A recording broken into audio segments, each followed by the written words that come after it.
Excuse me. To begin with, we have Eli Sugarman, who is a product of Middlebury College, a place known for its traditions in the study of foreign languages and cultures, and of Stanford Law School. His career has taken him from the State Department, where he was a policy analyst focused on Latin America and the Caribbean, to his role today as a senior director at Gryphon Partners, where he advises clients operating in emerging markets overseas. While at Stanford, he created a project to improve legal education in Afghanistan, a crucial step in the effort to strengthen civil society there. Now a Truman National Security Fellow, he is, I suspect, a person who draws continually on insights grounded in the humanities to help his clients make strategic choices and navigate complex cultural differences. Good afternoon.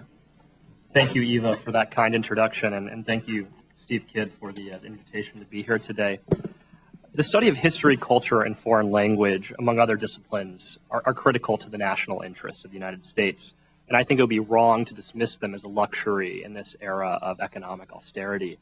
I was hoping to use my remarks today, drawing on concrete examples from my past education and also professional experience, to give examples of how a humanities-based education has really helped me excel, and I think how they have contributed to U.S. foreign policy and global commerce as a whole.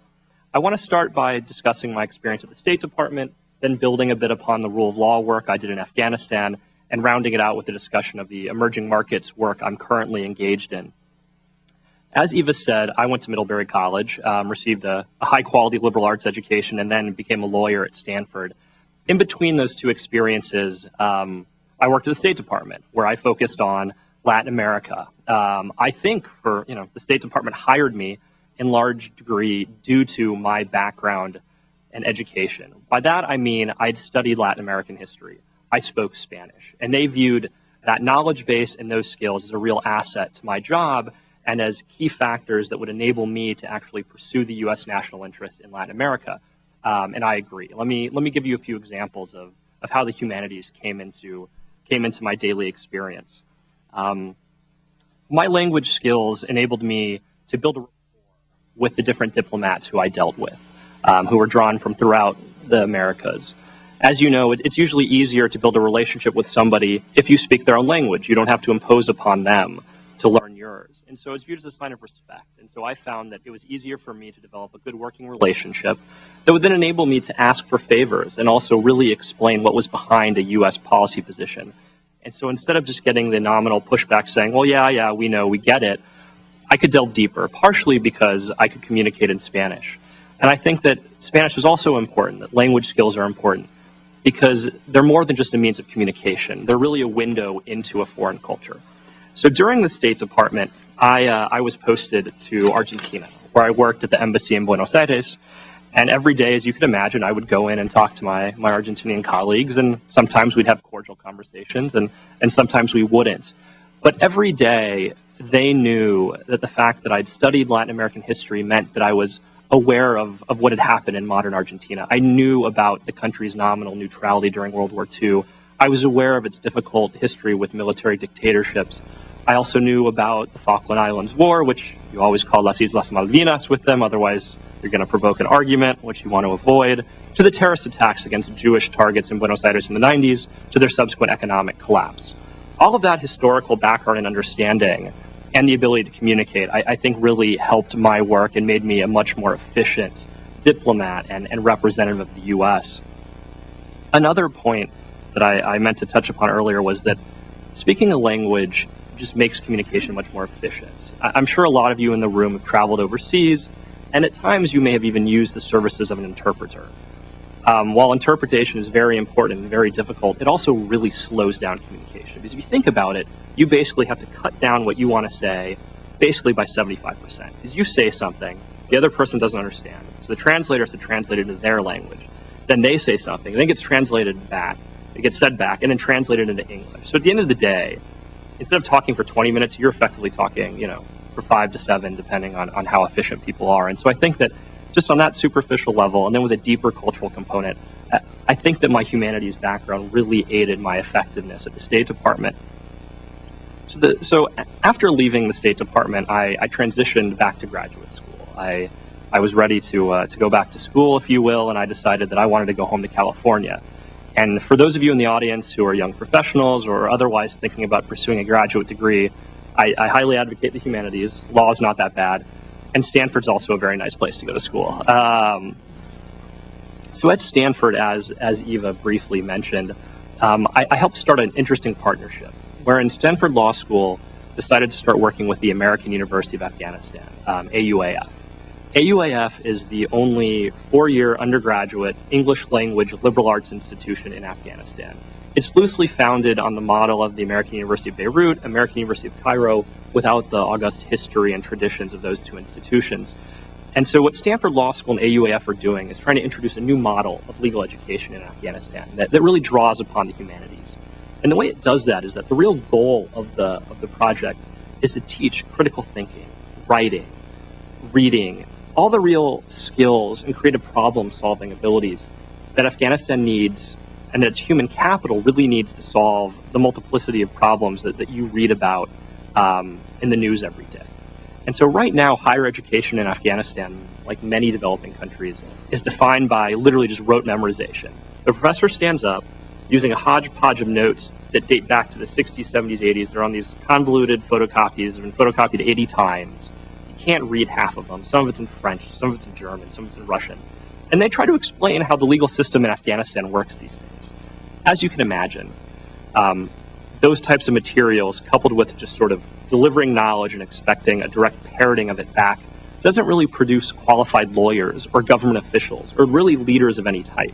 It doesn't build human capital, I guess, is what I'm really getting at.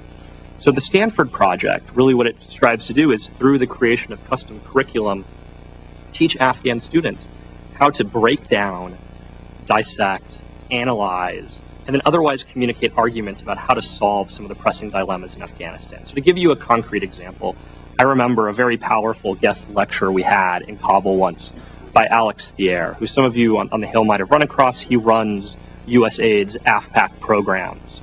And so Alex is a lawyer by background, also a Stanford alum, and he gave this very riveting speech about balance of powers in the Afghan constitution, which may sound pretty mundane, but when you think about it, most Afghan students in college never had any civics taught to them. They never in fifth grade studied how a bill becomes a law, nor do they get to slightly more abstract yet important concepts of what is justice and other real issues I think underpin the U.S. U.S. history, U.S. constitutional theory, and also the theory and practice behind the current Afghan constitution, which is only a few years old.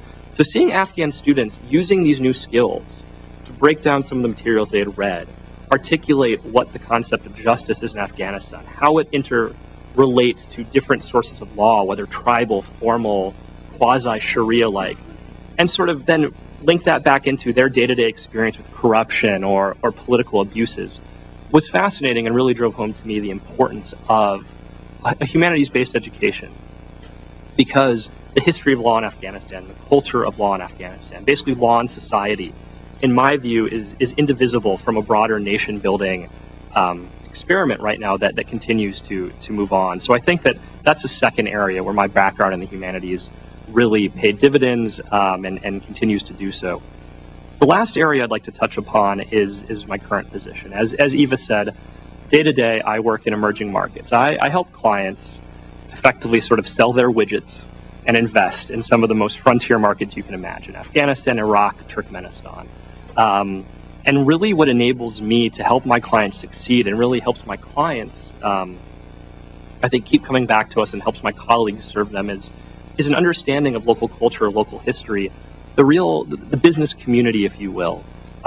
Technical and financial prowess is critical in business. I'll be the first one to admit that, because you can't really make a deal succeed if you don't understand the value proposition, the financial model behind it, or the technology involved. However, that alone isn't enough.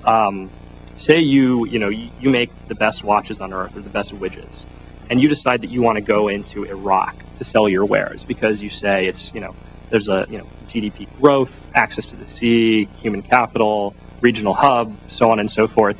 It really doesn't matter how great your project is, how much you think the financials are there, if you don't understand how business is done there.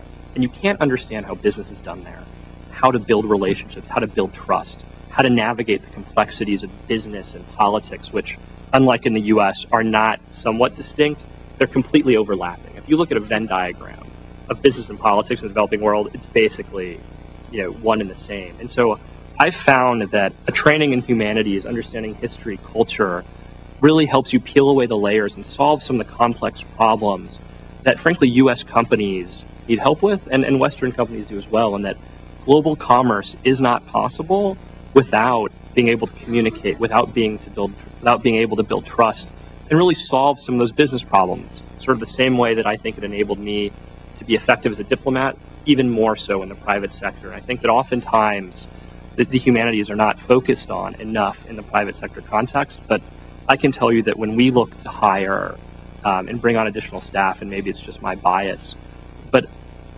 engineers and brilliant engineers are great and really important, but your team has to be rounded out with people who really understand the local culture, how to speak their language. Not only the proverbial sitting down and having 3 cups of tea, but getting much, much deeper than that. So I think those are the 3 examples that I wanted to go over. And just to conclude, I think Eva's exactly right to say that the humanities are critical both vis-a-vis U.S. foreign policy, national security. The example of diplomacy in Latin America, I think, speaks to that. But I think especially when it comes to economic statecraft and growing the U.S. economy. In this day and age, to be competitive in the international marketplace, especially on these cutting-edge markets where, frankly, Russian, Chinese, and other companies typically have an advantage, U.S. companies really need to understand the local culture. They really need to roll up their sleeves and dive in. And that requires a time investment and really staff and people with the right background to communicate and establish those bonds with folks from overseas who speak different languages and come from different backgrounds. Happy to answer any questions you might have later in the program.